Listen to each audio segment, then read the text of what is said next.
जय हिंद दोस्तों, स्वागत है आपका हमारे YouTube चैनल एग्ज़ाम ट्री पे। हम फिर से बिहार सिविल कोड प्यून का प्रैक्टिस लेकर हाजिर हैं। हम लोग चपरासी का जो प्रैक्टिस सेट है, प्यून का प्रैक्टिस सेट है, वह आज प्रैक्टिस सेट नंबर 5 देखने वाले हैं। महत्वपूर्ण प्रैक्टिस सेट होने वाला है। ऑलरेडी बिफोर बहुत सारे प्रैक्टिस सेट अपलोड है, आपको लिंक डिस्क्रिप्शन बॉक्स में मिल जाएगा। जल्दी जाइए, चेकआउट कीजिए, प्लेलिस्ट में भी मिल जाएगा। इस वीडियो में अंत तक आपको बने रहना है, तभी इस वीडियो का लाभ मिलेगा। पहली बार है, लाइक शेयर सब्सक्राइब जरूर करके जाइएगा। आप भला कीजिए, आपका भी भला होने वाला है। तो चलिए चलेंगे। पीडीएफ के लिए आप हमारे टेलीग्राम चैनल को ज्वाइन कीजिए। तमाम स्टडी रिलेटेड पीडीएफ आपको हमारे टेलीग्राम चैनल पर मिल जाएगा, लिंक डिस्क्रिप्शन बॉक्स में अवेलेबल है। तो चलेंगे हम लोग। टोटल 35 क्वेश्चन हिंदी के देखेंगे। Bihar civil code peon Hindi special question, जिसका प्रैक्टिस सेट 5 है। आप देख सकते हैं यूनिक पब्लिकेशन का प्रैक्टिस सेट मेरे सामने है। 25 सेट से हम लोग 5 नंबर पे हैं। आपको मालूम है प्यून में 35 हिंदी का, 35 मैथमेटिक्स का और 15 आपको इंग्लिश के क्वेश्चंस मिलेंगे। और जो 15 होंगे, टोटल 85 क्वेश्चंस होंगे, 85 मार्क्स का। और 15 आपको वहाँ पे इंटरव्यू होगा, भाईवा। और हम लोग 5 नंबर प्रैक्टिस सेट लेकर हाजिर हैं आपके सामने। चलिए आते हैं क्वेश्चंस पे। सामान्य हिंदी का पहला क्वेश्चन है, दिए गए शब्द का विलोम। देखिए, विलोम होता है, समानार्थिक शब्द होते हैं, लोकोक्तियाँ होती हैं, मुहावरे। तो आपको यहाँ पे विलोम पूछा गया है, विलोम। और शब्द हमारे पास क्या है? प्रहार। प्रहार हमला कीजिए, प्रहार हमला करना होता है। और उसका ही उल्टा देखिए मिल चुका है, प्रहार हमला। ठीक है, समझ में आ रहा है ना? इसका उचित विलोम हो जाएगा रक्षा। देख लीजिए, तो इसका उचित क्या हो जाएगा, मालूम ही आपको। तो ये आपका उचित हो जाएगा रक्षा। प्रहार मतलब हमला करना, एक ही शब्द है, दोनों समानार्थिक होगा। लेकिन विलोम पूछा है तो ये आपका डी करेक्ट हो जाएगा।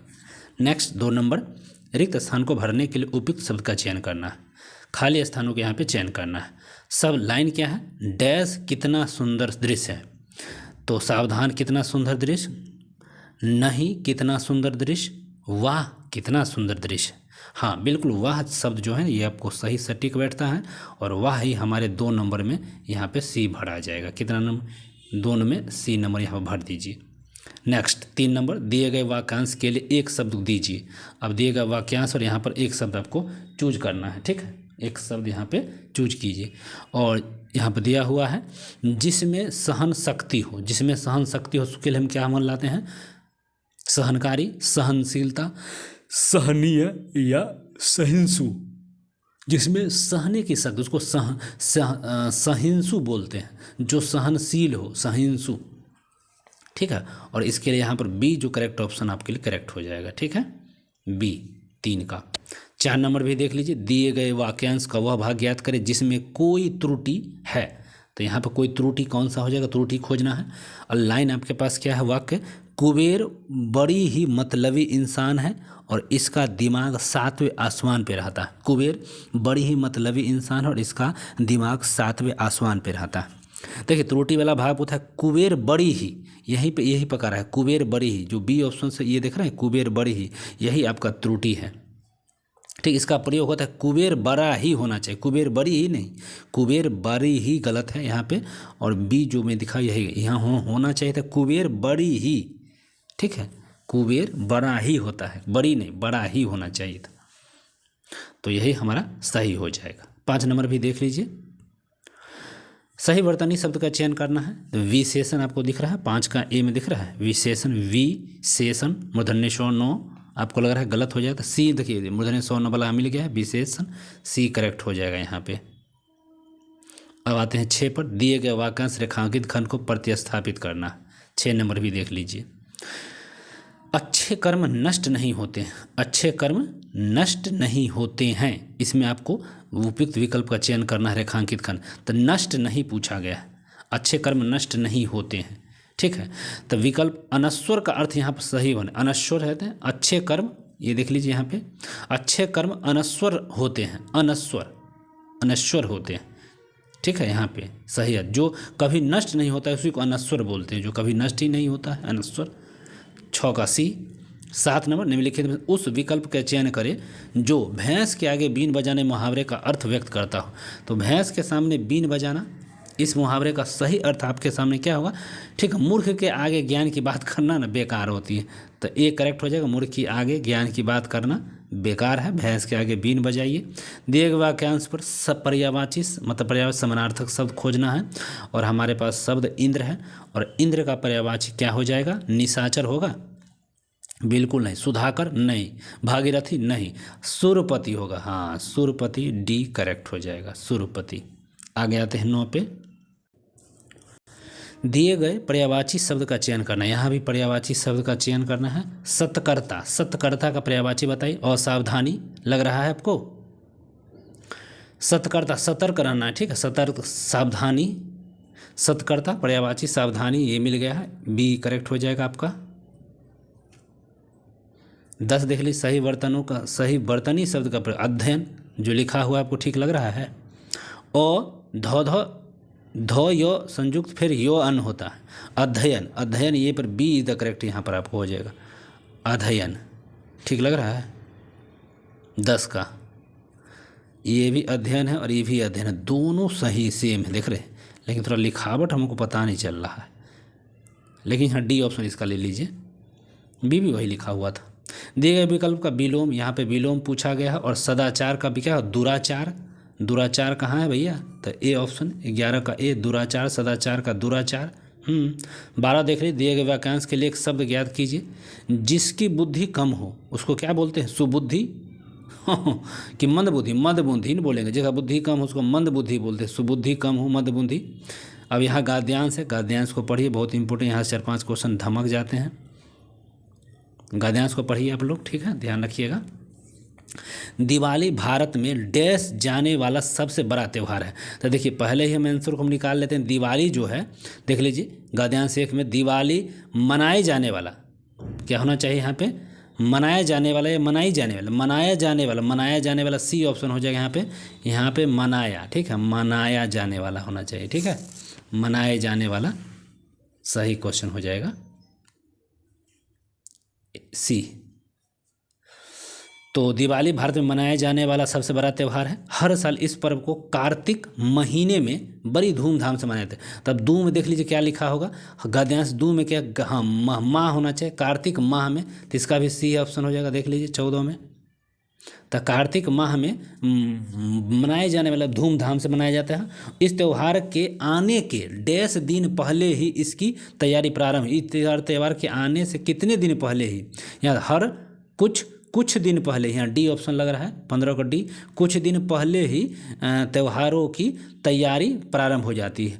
लोग अपने घरों को साफ सफाई, रंग रोपण काम कर डैश कर देते हैं, रंग रोगन का काम शुरू कर देते हैं। तो लास्ट वाला इसको देखिए, प्रारंभ कर देते हैं, या शुरू मतलब वही प्रारंभ कर देते हैं 16, ठीक है, प्रारंभ कर देते हैं। और इस दिन घरों और बाज़ारों में डैश सजाया जाता है। घर और बाज़ारों को किससे सजाया जाता है? इसमें घर और बाज़ारों को खूब सजाया जाता है, हाँ खूब हो जाएगा 17 का बी। चलिए पकड़ ही लीजिए, इजी था। अगला क्वेश्चन, उस विकल्प का चयन करें जो मक्खन लगाना मुहावरे का अर्थ व्यक्त करता हो। मक्खन लगाना, ठीक है, मक्खन लगाना, बिल्कुल जो चापलूसी करना, मक्खन लगाना मतलब चापलूसी करना, ठीक है।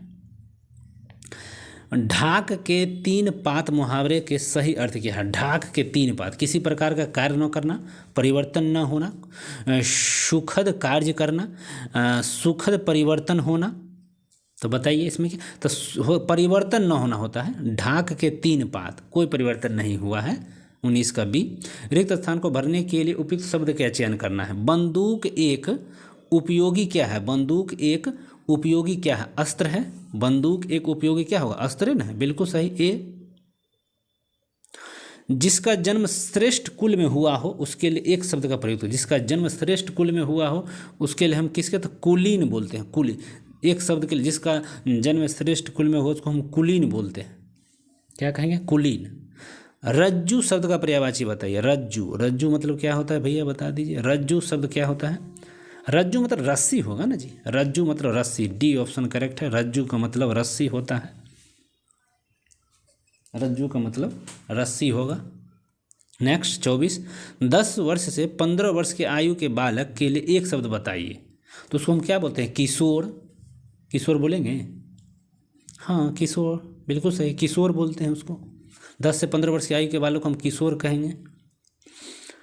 मुख का विलोम क्या होगा?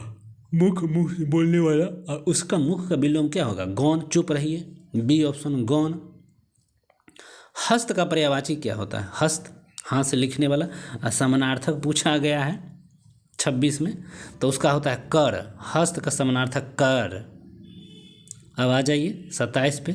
रिक्त स्थान को भरने के लिए उपयुक्त शब्द का चयन करना है। ईमानदारी श्रेष्ठ देश है, ईमानदारी श्रेष्ठ लक्षण है, ईमानदारी श्रेष्ठ लक्षण है, सो पूछा गया है। दूसरा ऑप्शन है ईमानदारी श्रेष्ठ क्रिया है। तीसरा है ईमानदारी श्रेष्ठ विसंगति है, और ईमानदारी श्रेष्ठ गुण है। तो बताइए इसमें हो जाएगा ईमानदारी श्रेष्ठ एक प्रकार का गुण होगा ना, गुण सही बैठेगा इसमें। गुण सही बर्तनी वाले शब्द का सही बर्तनी वाले उज्ज्वल, उ जो वो अल्लो, उज्ज्वल। यहाँ यो है तो नहीं होगा, वो वाला ठीक है, और यही सही होगा 28 का। यो अगर ऊपर में है तो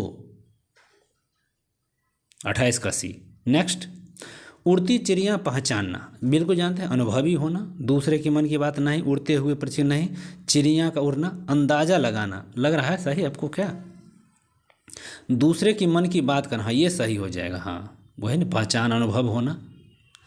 कृतघ्न का बताइए, कृतघ्न का विलोम बताइए। कृतघ्न का विलोम क्या होता है? कृतघ्न का विलोम होता है कृतज्ञ, और क्या होगा? कृतज्ञ। 31, वह जन्म का भिखारी। इस वाक्य में किस कारक की विभक्ति है? जन्म का, कर्ता ने कर्म को करण के संप्रदान को के लिए, तो आपको यहाँ पर हो जाएगा 31 का हो जाएगा संबंध हो जाएगा, वह जन्म का है तो संबंध कारक हो जाएगा का, 31 का ए। अव्ययी भाव समास का एक उदाहरण यथाशक्ति है, अव्ययी भाव का विग्रह बताइए। ठीक है, यथा जो शक्ति या शक्ति के अनुसार, ऐसा भी होगा क्या? 32, हाँ शक्ति के अनुसार, बिल्कुल सही, ये सही होगा। अगला 33, निम्नलिखित शब्दों में से किस में विसर्ग संधि है? तो विसर्ग पूछा गया है। निस्जोड़ चल, निस्जल होगा यही 33 का। बी जो है निस्जोड़ चल, जैसे यहाँ निस जोर अचल कहिएगा, निश्चल, यही जोड़ेंगे तो निश्चल होता है। निम्नलिखित में देवनागरी लिपि में कौन सी विशेषता नहीं है? देवनागरी लिपि में इनमें से कौन सी विशेषता नहीं? एक ध्वनि के लिए प्रायः एक ही वर्ग चिन्ह का प्रयोग होता है, ये बात तो सही है। कुछ वर्णों का उच्चारण नहीं होता है, ए गलत है, होता ना है। जैसा उच्चारण वैसा लिखना, बिल्कुल ठीक है। और स्वर व्यंजन का वैज्ञानिक वर्गीकरण, ये भी सही है। यही गलत है और यही आंसर होगा। चलिए अंतिम और लास्ट, निम्नलिखित में से कौन सा शब्द तत्सम है? अब तत्सम तत्सम ही पूछा जाता है क्वेश्चन। वार्ता, बोली, कटोरा और खटिया। तो आपको यहाँ पर डायरेक्ट वार्ता, ठीक है, संस्कृत शब्द होता है, तत्सम पूछा है, थोड़ा संस्कृत का भाव आएगा, वो तत्सम होगा। चलिए तो बस ये 35 क्वेश्चन थे। वीडियो अगर अच्छा लगा तो कमेंट करके दिल जरूर भेज दीजिए, लाइक शेयर कमेंट कर दीजिएगा, पहली बार है सब्सक्राइब कर दीजिए, और सारा लिंक अवेलेबल है description box, go and join. Thank you, देखने के लिए धन्यवाद।